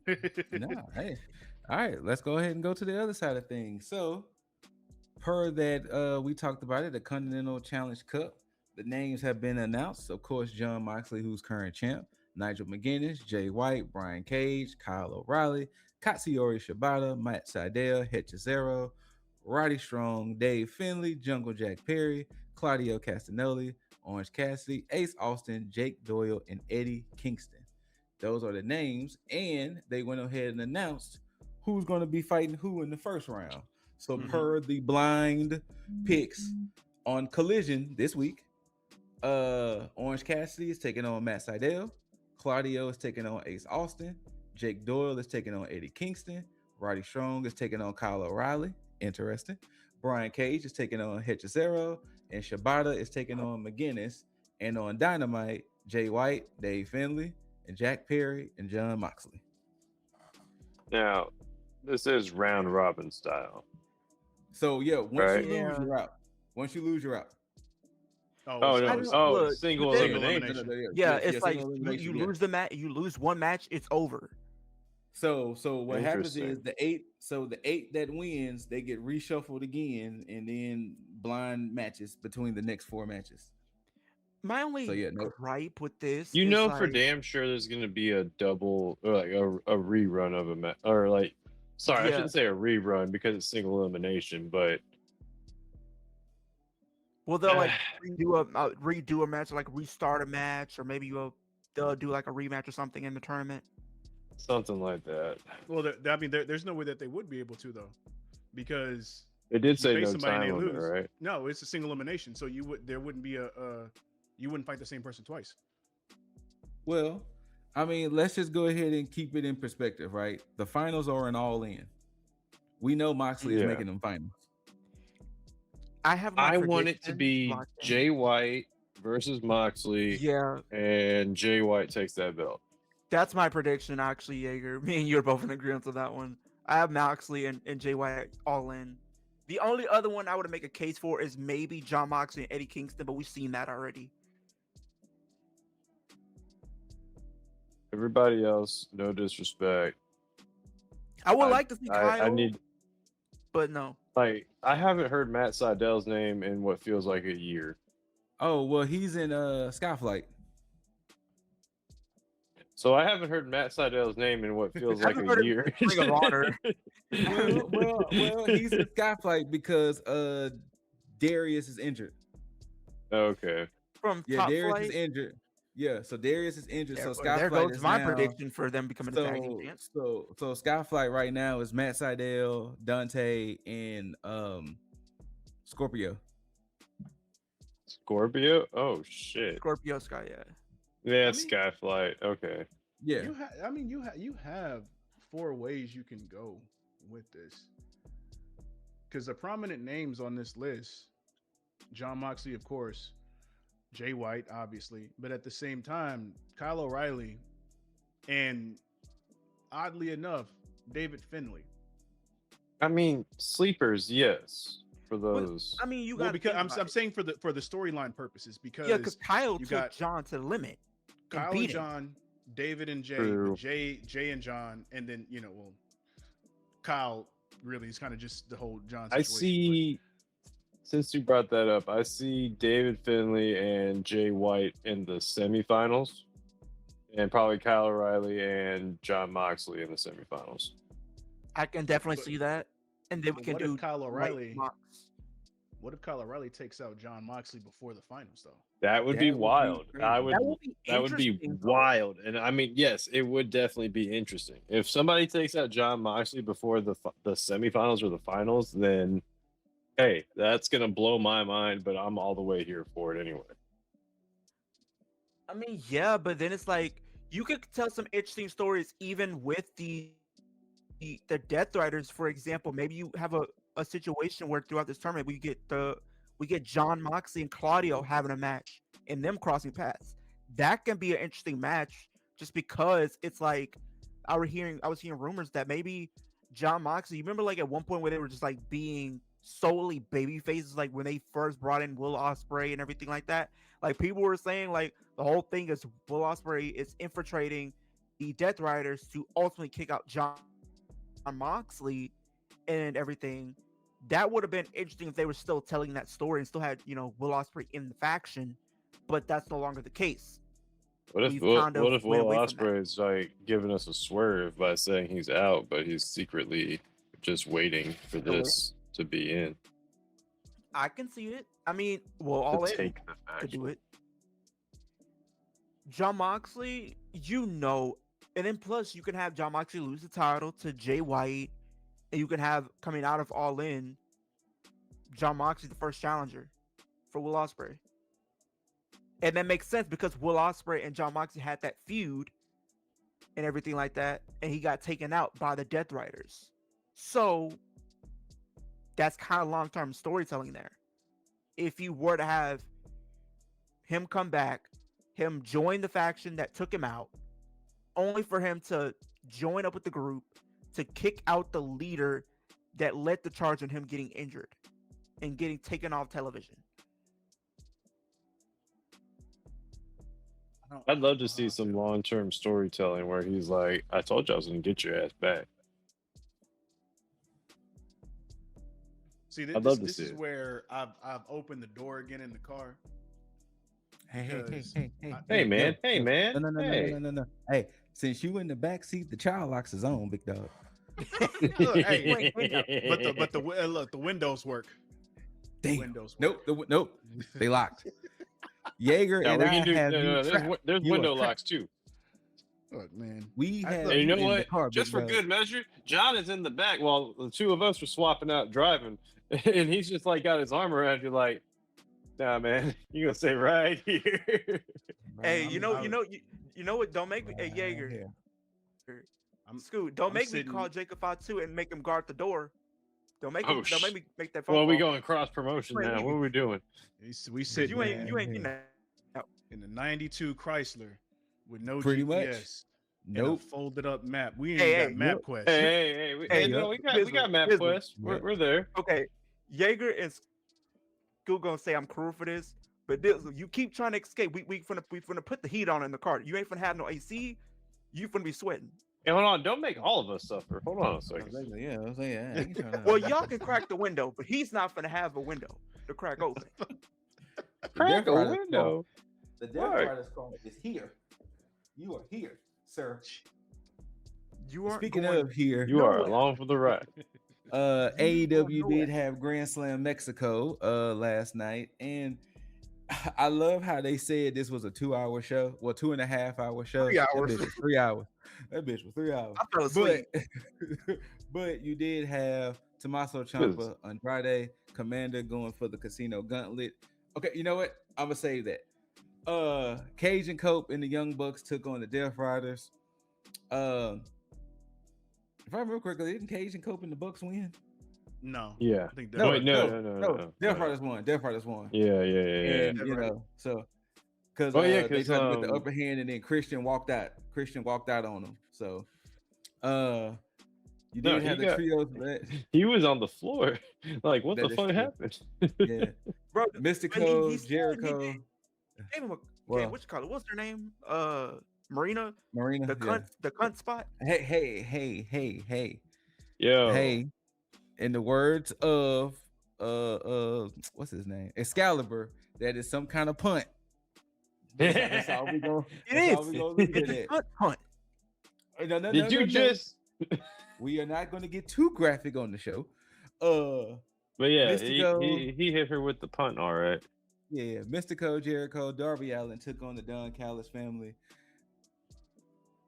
I thought the best spot was when Darby was skateboarding to the ring and the jet just said, like, fuck all of that. He's like, fuck all that skateboarding. He's not doing that. We're not skateboarding tonight. But it was okay match. Persephone took on Chris Statlander. My goodness. Like, just my goodness, thread. Yo, was it me or did they kind of like snap to that match real fast? It did kind of just, we're here. I was like, was there a commercial break I missed? Like, they just went kind of, they were kind of squeezing all these damn matches in. That's fair. Willow Nightingale, my current favorite of all wrestling. Favorite. I was about to say favorite, man. You are sprung like T-Pain. Hey, I'm right here with you. I am. Willow and the Brawling Birds took on the Monet Dominion, and the Willow and the Birds win. It's just building up. More steam, and they also All announced in. at All In that the Birds are going to take on Divine Dominion for the tag team championship, which they won't win. Whoa. Fletcher took on Bailey for the international championship, and I'm telling you, that spot, I could have sworn that ref counted 3. I mean, the definitely same thought thing. so too. Speaking I of could which, have sworn they that ref they counted did 3. that at, even though we're not talking about SummerSlam, they kind of did the same thing at SummerSlam. If you remember the Fatal 4-Way that they did. Yes, I do. Yeah. So Gunther was late on that spot. Yeah, that's what I'm saying. But yeah, Kyle Fletcher retains, and then like literally right after, that's when Okada comes out, and yeah, we definitely getting that Fletcher and Okada match probably at All In. So it's definitely going down. I was thinking maybe like Fletcher Okada. or Full Gear, maybe even Wrestle Dream. Mark Davis took on Will Ospreay in the main event. Ospreay gets the dub. The exasperated Psy, the Demand, defended their trios championships against Paige and Brodito, and Paige and Brodito wins. And I was like, what?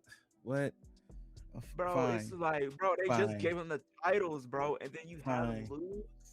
Why? Hey, I don't want to hear AEW people complaining about WWE and their title changes, because shit. Facts. Okay. Jaeger. Look, Hangman Page deserved a belt. No, I'm kidding. It was, yeah, Now, like whatever. The reason why I saved this to talk about, because I complain about WWE matches because there ain't no shit behind them. That's true too. But there's more talking points behind this. So Tommaso Ciampa, Andrade, and Commander fought to be number 1 in the Casino Gauntlet. Andrade gets the dub. Andrade gets on the mic, and he pretty much was saying, I'm gonna win the Casino Gauntlet and I'm gonna win that championship, because hitting his catchphrase and all. And then Andrade is suddenly attacked by a returning Maxwell Jacob Freeman. He gets his ring back. This was some wild shit. He beats the shit out of Andrade, and he pretty much was like, hey, I should be in that match because I got screwed. And pretty much he's saying this should be the only belt that we should acknowledge, that next week I'm going to compete in the triple threat to see who's going to be number 2 in the Casino Gauntlet. I'm going to win that. I'm going to win that Casino Gauntlet because I'm going to get my championship back.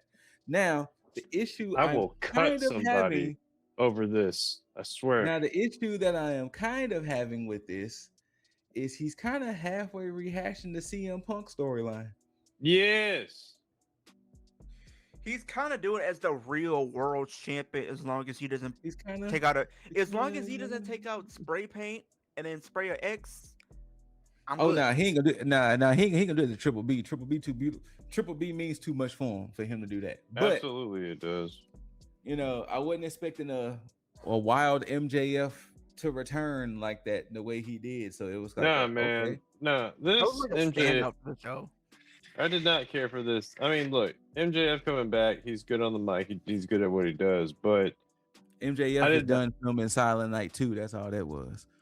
Wait, what? It made me feel bad for MJF. Silent Night 2, the movie with David Harbour being Santa Claus. MJF is in that movie. Oh yeah. The trailer came out I think Wednesday. Funny enough, and MJF is in the movie. Okay. I will say I kind of feel bad for MJF just with the simple fact that, like, look, I'm not saying that the match between Omega and Ospreay is not going to be good. It's going to probably be in one of the matches of the year, period, point blank, any company. But it's like the way I view All In, right? I view it in the same sense as WrestleMania. And before Jaeger comes at me, the reason I say All In compared to Mania is because that's one of the biggest shows they put on all year. Bro, and if you're putting your biggest... you're late to this show. On this wall right here that I'm pointing at is the very first All In that I went to. I know that All In is Mania for AEW. Well, I'm just saying I was making that comparison. I didn't want you to come at me, okay? There's nothing to come at you about. It's a fact. Like, well, some people may not agree with our philosophy. Okay. But the thing is, on paper, your biggest heel versus your biggest babyface it's a layup. MJF is the biggest heel you got in AEW, and to me, Will Ospreay is your biggest babyface you got in AEW. So to me, it should have been a layup to have those two go into All In, face each other for the World Championship. But now the fact that we all pretty much people thought he was injured, but that doesn't seem like that's going to be the case because he's competing at All In. So it just makes me look at it in a way of where, what was the point of taking the title off of MJF? Like, seriously, what was the point? What is the story they're trying to tell? What is if the this goal comes here? back to being a triple threat, like I was initially thinking this was going to be, then they could have just done a fuck finish. But if MJF needed the time off screen to go and finish up filming a movie or whatever, I get it. But this is, there were just better ways that you could have written this story to give us a triple threat at All In. So but before it I makes, let go ahead. Dizzle, no, so before I let Dizzle take over, so in my head, right, I'm seeing it as this can happen one of couple ways. We can take it as MJF is going to play by the rules. He's going to try to enter the casino gauntlet. He may win, he may lose. The way I'm seeing it is, because I'm also thinking about, remember what Tony Khan has said. Tony Khan has said, going forward, whoever wins the casino gauntlets, they got to give notice on when they, want to cash in, so they can promote it. So the only thing that I can see is if that casino gauntlet is like first, MJF wins and he cashes it in for the main event. That's if what they I want to do it that way. To make a triple threat? If they want to do it that, to make it a triple threat. If they want to do it that way. But I can see MJF potentially losing. But once again, MJF is one of these people that at some point he's going to circle back to the championship. I agree. So, Dizzle, what you got on it? Yeah, this is just stupid. Because everything that happened, last night on Dynamite is stupid. MJF coming back. Now, him coming back, fine. Him dealing with Andrade makes sense. Cool. Getting his ring back, all that shit. Yeah. That stuff all made sense. What didn't make sense is when his plan was to basically get back into contendership of a title, which he already comes up holding Triple B because he felt like he got screwed. The shit that doesn't make sense is that if you felt that you got screwed, why then would you fast track yourself to be like, hey, I'm already just going to go ahead and get myself back into contendership so that way I can then earn a chance at the title that I never lost, instead of being like, hey, I was screwed. You need to right the situation, Tony Khan. Either give me my belt back or put me in the main event of All In. Exactly. Now, if there was a situation where, okay, if that went the way that went, and then Tony Khan's like, hey, my hands are tied. This is what it is.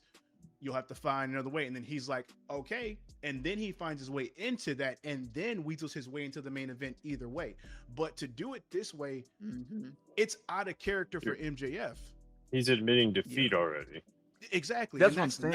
And that's not MJF.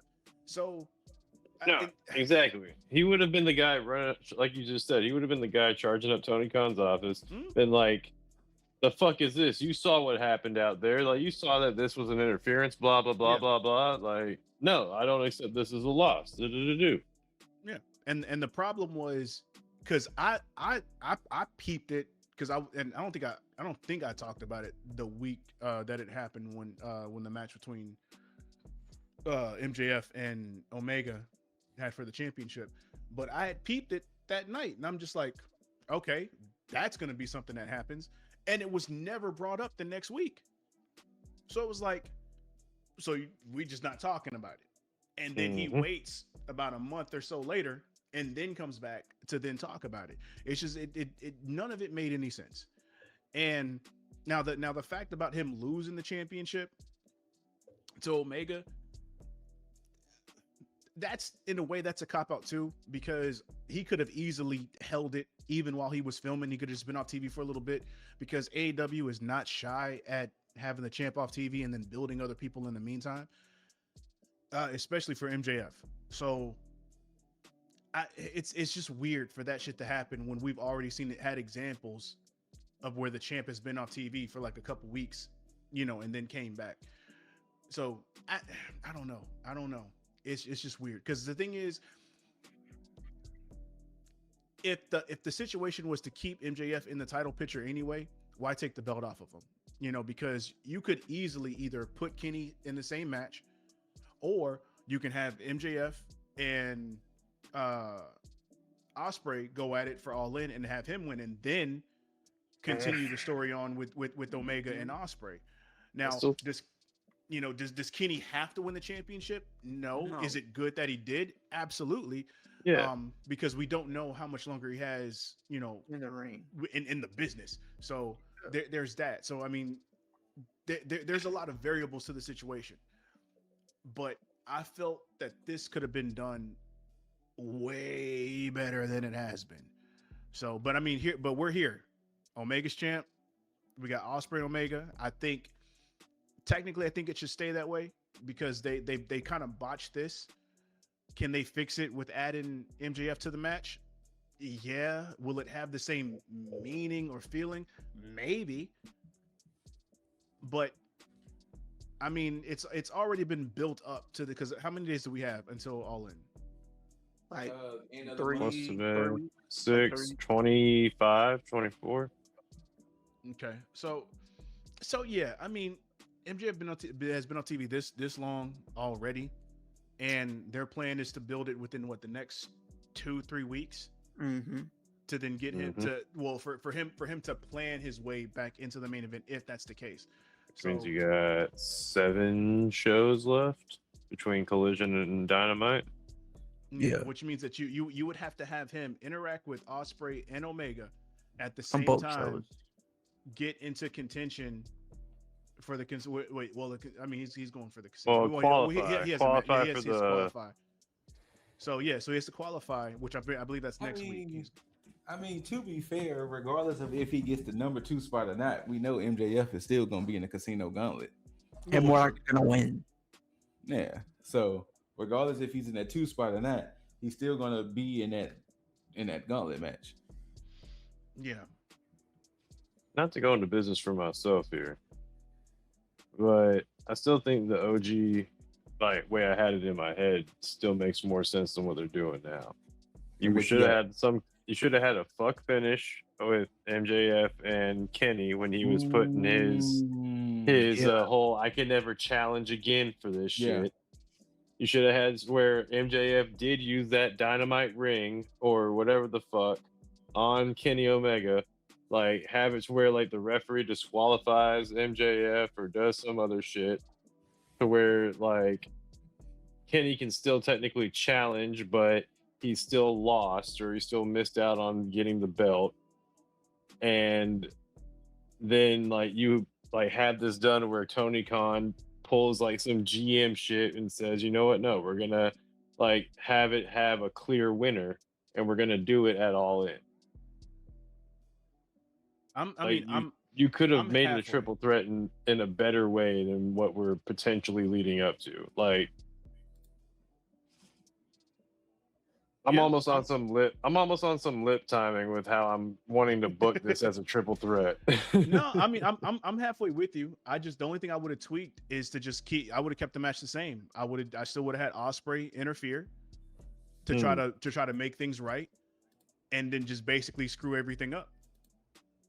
And then that be the contention between everybody else. Yeah, because then you could have had Kenny have the out. You could have had MJF had the out. Okay. Yeah. You could have had Mox be the devil on his shoulder going like, you see what happens when you help these people? Yeah. With that being said, too, that's what pissed me off about this. Hold on, let's see if it pulls up. That's what pissed me off about this. Hangman, I know this is like the wild image. I know. Look, but this is not a the position issue you want to is- have your hand behind your head. Just doing the this is issue, Macarena. right? Even though Hangman can never challenge for the world championship, there is still the national, continental, international, TNT, TNT. But nope, I gotta get these trios championship off the demand. Look. Fine. I know. I'm telling you, what info does Brodito have on Tony Khan? Probably a lot more than we know.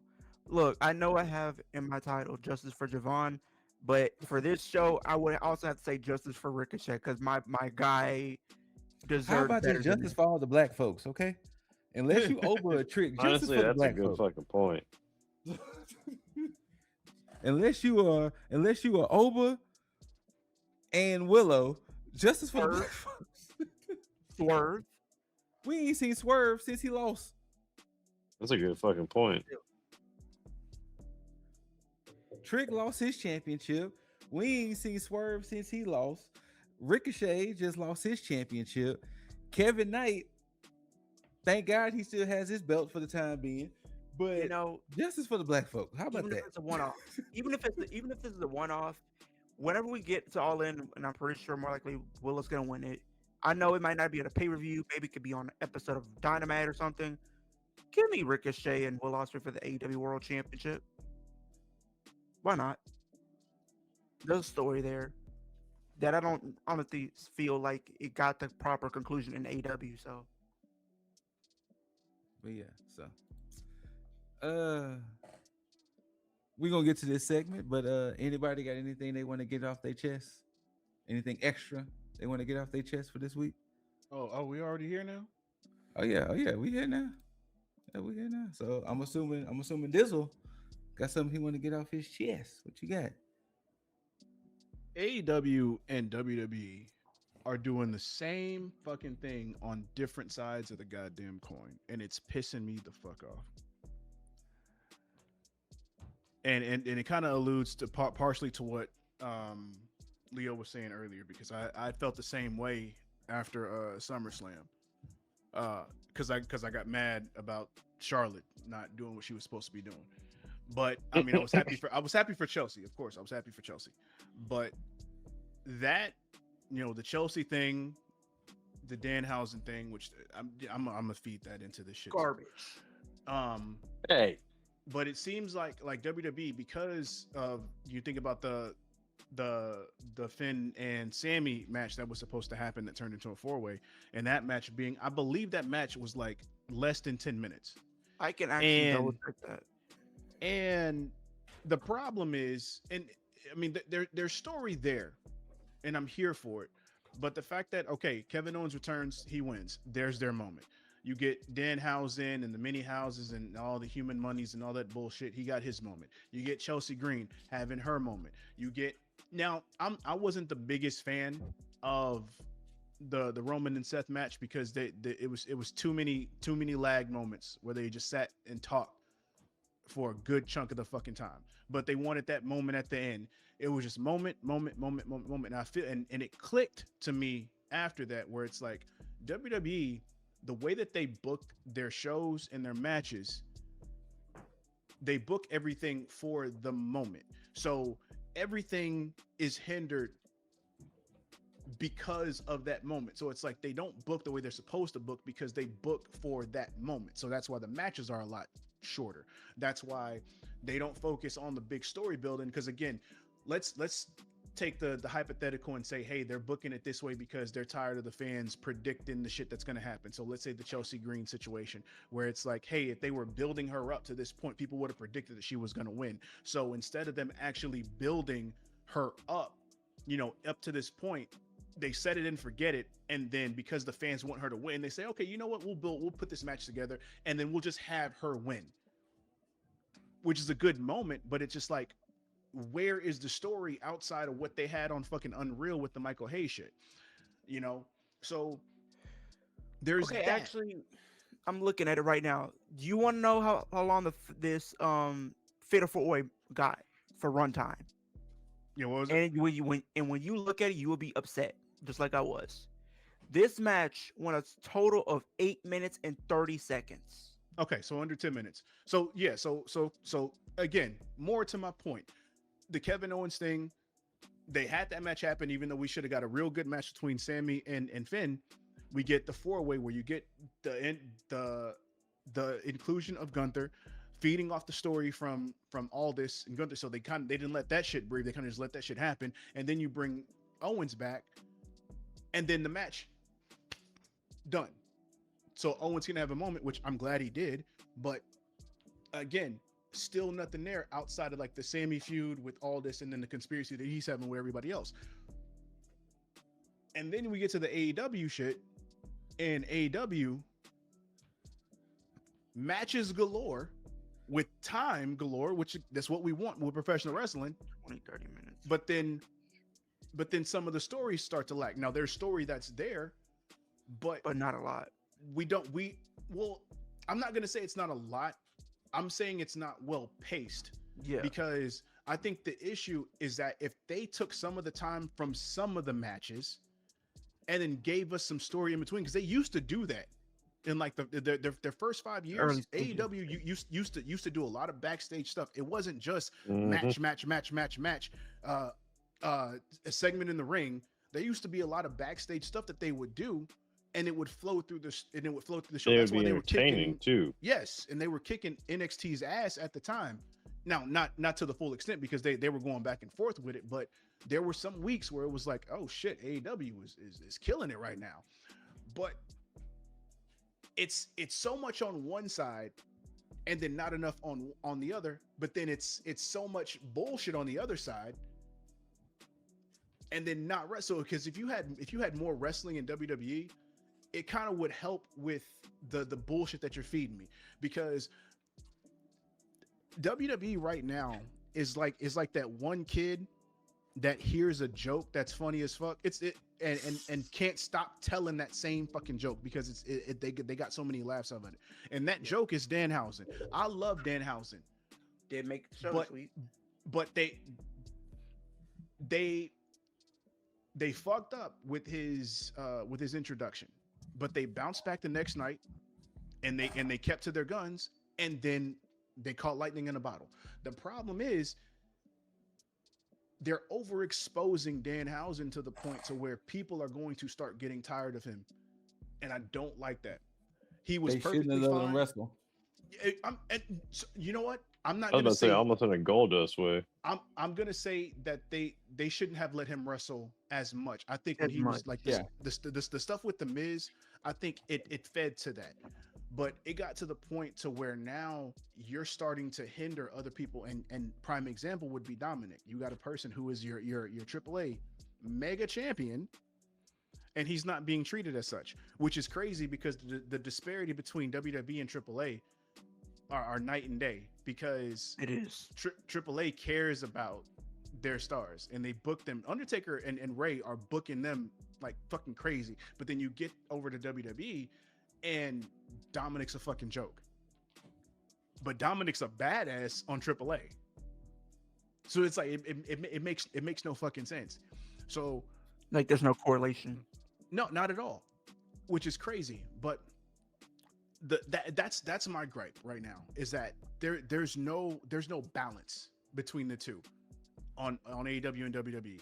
But AEW has a lot more going for it, primarily because we're in the professional wrestling business, and WWE is hindering on itself because it already took. I mean, it still has the wrestling in it, but it prioritized entertainment. Entertainment, yeah. And it's still not The entertaining. advertising, apparently.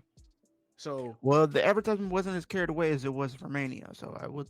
What are you talking about? They just did it differently. They had a but fucking root beer mascot at a belt ceremony. I didn't like that, but they had the Wingstop chair. There was advertisements on the ladders. I get that much. What I'm saying is, it was different this time around because it didn't feel like the matches. Granted, they were still short in some aspects, but I felt like some of the matches got to breathe just a little bit more.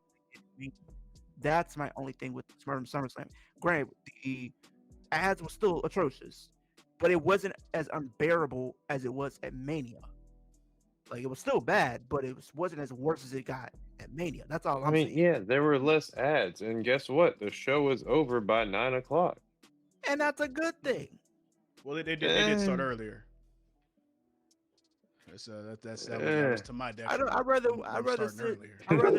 look. I like AEW, but sometimes it feels like a drag at times when it's like they will give you matches where it's like, I think the matches are going to be good, but sometimes there's no story that I can get invested in because it's like it hasn't been properly built up enough for me to care. Or they'll give me matches where it's like, okay, I know who's going to win this. There's no like back and forth. And then that goes for both companies. There's no unpredictability. I don't want to go into a show feeling as if I know who's going to win this. I know who's going to win this championship. I know who's going to win this match. I know what's going to happen. I want to be left going out of these shows not knowing what's going to be next. Like, okay, now I got to watch Dynamite. Now I have to watch Collision because I know what's going to happen. Same thing for Raw. Same thing for SmackDown. I will say, coming out of SummerSlam, it's giving me something to look forward to, at least with the Kevin Owens stuff and how that's going to play out. But it kind of goes into what my biggest gripe was. And you're going to tell me Kenny Omega winning against MJF didn't give you something to look forward to on the next Collision or the next Dynamite? It did, but my thing is, that was on TV. It didn't even need to pay per view. And it didn't. And I like the fact that they took that risk, which is why I give a lot of props to AEW, that they take risk other than because WWE doesn't really do that. They play a little bit too safe, and that's my biggest issue with them. They play it too safe a lot of times. They don't take risk. Like, if you would have taken risk, you would be you would have had LNA become a world champion at this point. Like, you would be doing other stuff rather than staying with your tried and true a lot of. You know what? And speaking of him, since you want to talk about it, yeah, that's one of my biggest gripes. Finn Balor technically should have won at SummerSlam because Gunther did not get in to break up the pin on time. I miss the days of wrestling where if you didn't get in on your spot at the proper time, sorry, the person that gets the pin wins the match. It is what it is. If that was the case, Finn Balor would be won that match. If you think that they was gonna spoil Kevin Owens' return by Finn Balor accidentally winning, look, I'm not saying that was. I'm saying, I'm just making a what's the word for it? You know, I'm not even making a case. I'm just giving. No. I get what you're saying, but I'm just saying, like, granted, Kevin Owens was back. I get it. Kevin Owens is back, and I'm not trying to take away from that. I'm just saying, if you would think of the earlier days, when we seen stuff like this, if you didn't make the spot, then they would just go with the pin. They would just roll with it. You know what I mean? I'm not saying they were going to take that risk considering Kevin Owens came back, but you could have maybe plugged Kevin Owens somewhere else, just for an example. Maybe you could have plugged him in. We already had Finn Balor and CM Punk twice this year. But here's the thing: it would have been different. The only reason why I say it would have been they're on SmackDown. No, I would have said it's different because the reason why I say Finn could have won is because they were actually booking him strong in a way going into SummerSlam. The fact that he was interacting with your main eventers, he was interacting with Cody, Punk, and Gunther going into that show. You were all built up, so it could head fake. And then, if you want to be honest, let's be fair. The only reason it would be different now, granted, you're having a match that we've seen already. I get that, but at the same time, it's different because when we seen Finn and Punk all those months ago, it was in a time where we didn't think he was going to win because we were in the road to Mania.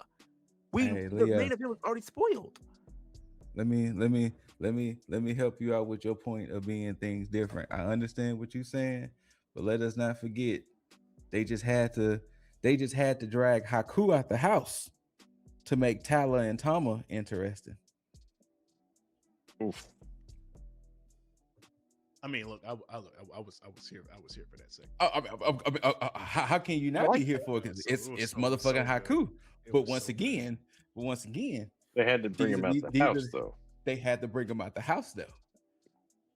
So yeah, what you're trying to say? Finn Balor got to leave the house? No, what I'm trying to say is Finn Balor just ain't interesting to them higher ups anymore, big dog. Now Finn Balor is interesting to us.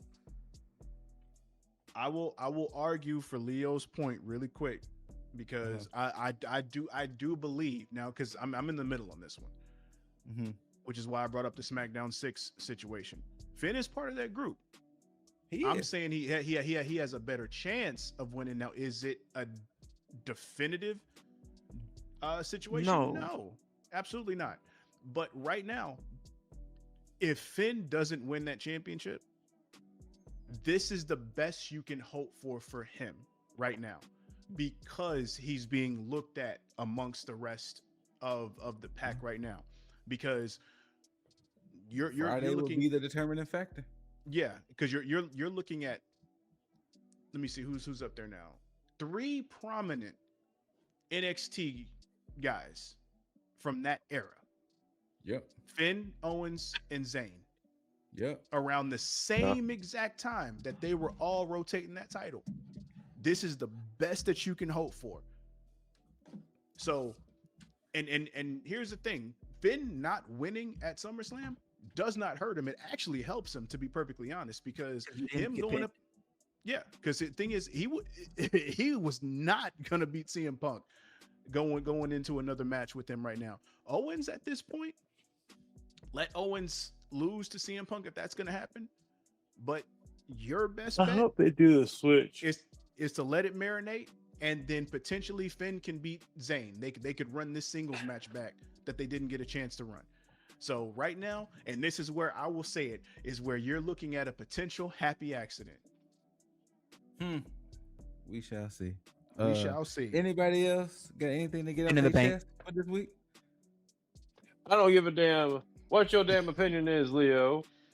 I would rather watch 7 hours of fucking wrestling with no fucking 20-minute bathroom break ads between each fucking match than get only 5 matches over a 4-hour period that barely go over, like one match barely goes over 20-30 minutes. It's more digestible for me. More digestible for me. You got the attention span of a TikTok child. I'm not gonna sit here and say like, hey, you gotta remember that age range. We fucking Gen Z, man. We are used to that AEW style where we get like 7, 8, 10, 12 matches in a night. So like WWE used to be about that shit. We would get 8, 10, 12 matches. I was watching that, but I'm saying you were probably dozing off to it. I rarely actually wasn't. The first time I actually needed your iPad to get through those matches. The first time I actually fell asleep during a wrestling show for WWE. He's gonna say AEW. Oh, okay. Actually, for WWE. Okay. Was literally WrestleMania 34. WrestleMania 34 was the first one I actually fell asleep watching. AEW, I never like fell asleep. It just, I feel like I wish I would watch it, and which I still do. I just wish the time slots was a little bit different. I wish they would start a little bit earlier. I know they have to, appease. Like, fair enough on the earlier start time. Like, that's my only criticism with that. Like, I can deal with the matches, but some of them don't necessarily need to be on the show. Like, some of them you can put on a Collision or a Dynamite. That's my only thing with that. Some of the matches that be on these pay-per-views don't necessarily need to be on there. You can make them on the kickoff show or a Dynamite or Collision, but they oversaturate it at times. And then it's a lot of times it doesn't help that people will be sitting up here watching your show starting at 7 p.m. and doesn't end until like the next day for people. That's my thing. Like, if you would start your show maybe like at 4 or maybe 5, fine. It'll end at 9 o'clock. It's more digestible that way rather than you're staying up late and then you're tired. That's my only thing. I think the hours of it where we end up getting to like 11 o'clock and it's the main event.